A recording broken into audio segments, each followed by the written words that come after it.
relations with the EU came right down to the wire, as always. That's just how negotiations with Brussels work. No side gives ground without getting something in return. The EU was never going to agree to concessions on agricultural standards without securing something on fisheries. After all, they don't want to set a precedent that leaving the EU leads to better deals.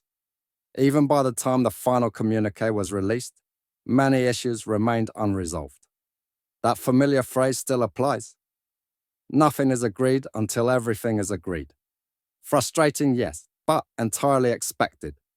Still, that didn't stop some of the most fervent Brexit supporters from sounding off long before the details of the deal were even made public. They had already decided. This was nothing short of a betrayal.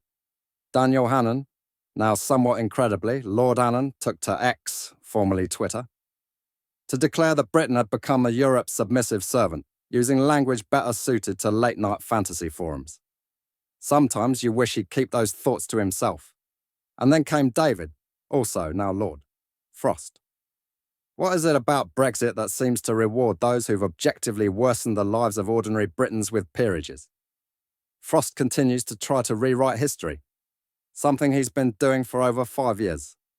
Like a Shakespearean figure haunted by his own actions, he's now devoted to exposing the person responsible for the poor Brexit deal he himself negotiated.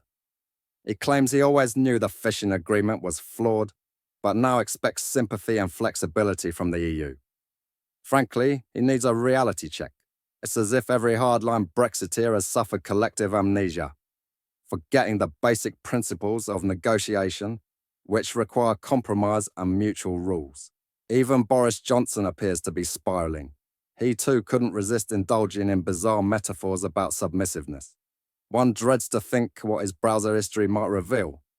Let's just hope Carrie Johnson isn't monitoring his activity too closely. In their worldview, Britain should be commanding from the top, issuing directives to every other nation. Anything less, they believe, is a betrayal of British sovereignty.